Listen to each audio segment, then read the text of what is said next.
there, here we are again in another pharmacology video, and this time we will be talking about endocrine and metabolism drugs. Hello! So today we will be talking about me as a mineralocorticoids. For my drug names, my generic names are fludrocortisone and hydrocortisone. For my drug names, I am Florinef and Cortef. For my chemical name, this is my chemical name. Let's talk about my drug classifications. My therapeutic classification is replacement therapy.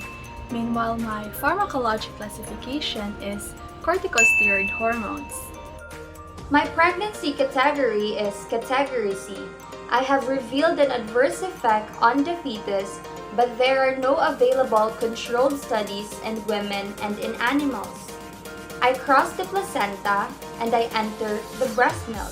I should not be used during pregnancy and lactation unless the benefit clearly outweighs the risks. Now let's talk about my mechanism of action. I have a class of steroid hormones that regulate salt and water balances. Aldosterone is the primary mineralocorticoid. I promote sodium and potassium transport, usually followed by changes in water balance. Aldosterone and other synthetic mineralocorticoids bind to cytoplasmic mineralocorticoids receptors, and activated receptors affect gene transcription.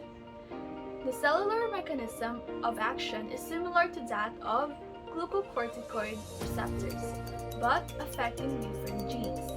Aldosterone is known to act on multiple cell types in the body, including sweat and salivary glands, mucosal cells of the intestine, and the cells of distal convoluted kidney. For my pharmacokinetics, my route is through PO, onset gradual, peak 1.7 hour, and my duration is 18 to 36 hours. For my half-life is 3.5 hours. I am metabolized in the liver and excreted through urine. Now, I am indicated to treat adrenocortical insufficiency associated with mineralocorticoid deficiency. Second, I am indicated to treat salt-losing adrenogenital syndrome, off-label treatment of hypotension, replacement therapy in acute adrenal crisis and Addison disease, replacement therapy in adrenal insufficiency, treatment of salt-losing congenital adrenal hyperplasia with a glucocorticoid, and I am indicated to treat of allergic and inflammatory disorders. Now let's talk about my contraindications. I am contraindicated for people who have any allergy to any of my components to prevent hypersensitivity reaction. I am also contraindicated for children due to mineralocorticoid resistance in childhood. I am also contraindicated in severe hypertension, heart failure, or cardiac disease, resultant increased blood pressure. The resultant activation of the mineralocorticoid receptor causes hypertension, resulting in a syndrome of apparent mineralocorticoid excess, or AME. I am also a big no-no for mothers who are lactating, for there can be potential effects to the baby. Also for those who have infection, it can alter adrenal response. And high sodium intake for severe hypernatremia can occur, and systemic fungal infections. I am also contraindicated in dexamethasone and cerebral malaria, as well as in status asthmaticus.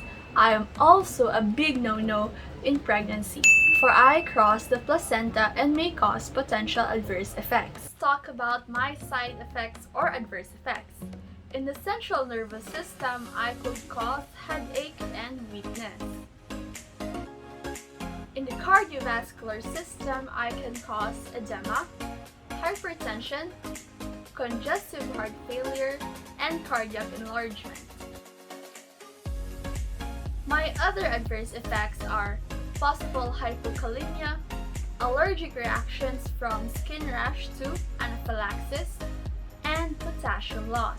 So the nurse's responsibilities before administering me is to assess the contraindications and cautions to avoid adverse effects.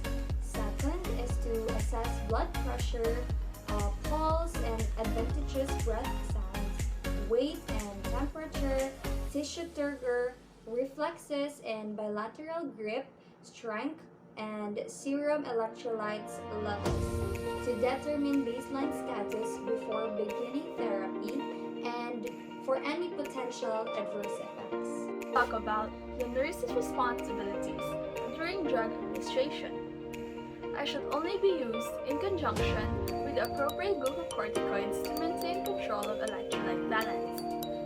Increase dose in times of stress to prevent adrenal insufficiency and to meet increased demands for corticosteroids under stress. Monitor for hypokalemia, weakness, serum electrolytes to detect the loss early and treat appropriately. Discontinue if signs of overdose such as excessive weight gain, edema, hypertension occur to prevent the development of more severe toxicity. Provide comfort measures to help patients to cope with drug effects. Talk about the nurse's responsibility during fludrocortisone administration.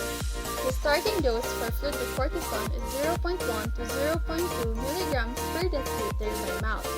This is without any salt restriction and reducing the dose if hypertension appears. No need to commence when hydrocortisone dose is greater than 50 milligrams per 24 hours. Monitoring by clinical assessment like salt craving, serum electrolytes, postural hypotension, or edema. Plasma renin activity should be within upper third of normal limits. Patients receiving prednisone or dexamethasone may require higher doses of fludrocortisone to lower their plasma renin activity to the upper normal range. Patients receiving hydrocortisone, which has some mineralocorticoid activity, may require to lower their doses. Let's talk about the nurse's responsibilities when administering fludrocortisone. My dose may have to be increased in the summer, particularly if patients are exposed to temperatures above 29 degrees Celsius. If patients receiving mineralocorticoid replacement develop hypertension, the dose of fludrocortisone should be reduced accordingly.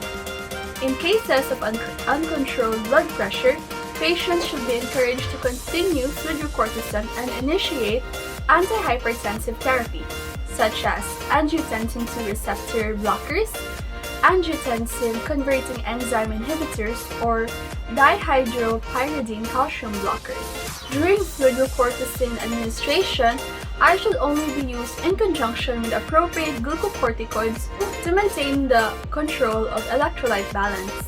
Increase dose in times of stress to prevent adrenal insufficiency and to meet increased demands for corticosteroids under stress. Monitor for hypokalemia, such as weakness and serum electrolytes to detect the loss early and treat it appropriately. Discontinue if signs of overdose such as excessive weight gain, edema, hypertension occurs to prevent the development of more severe toxicity. Provide comfort measures to help patient to cope with the drug effect. Now let's talk about the nurse's responsibility during hydrocortisone administration. Monitor signs of thrombophlebitis such as lower extremity swelling, warmth, arrhythmia, tenderness, and thromboembolism such as shortness of breath, chest pain, cough, or bloody sputum.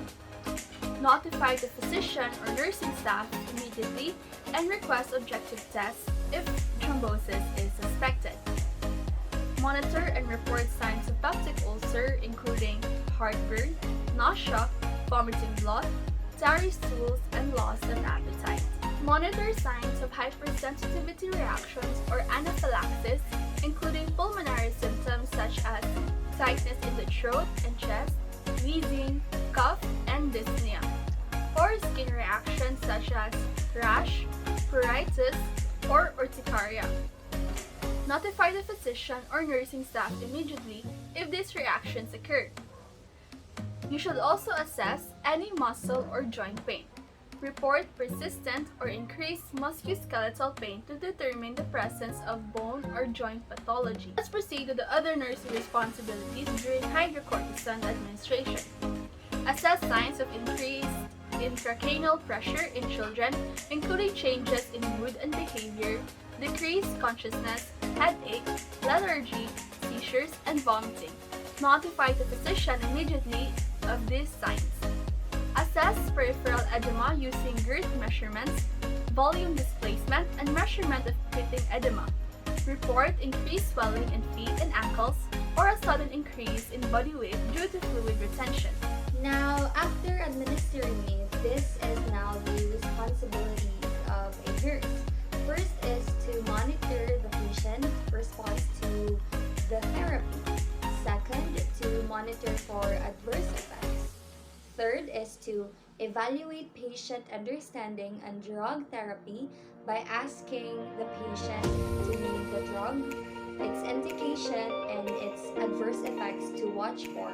And lastly, to monitor patient's compliance to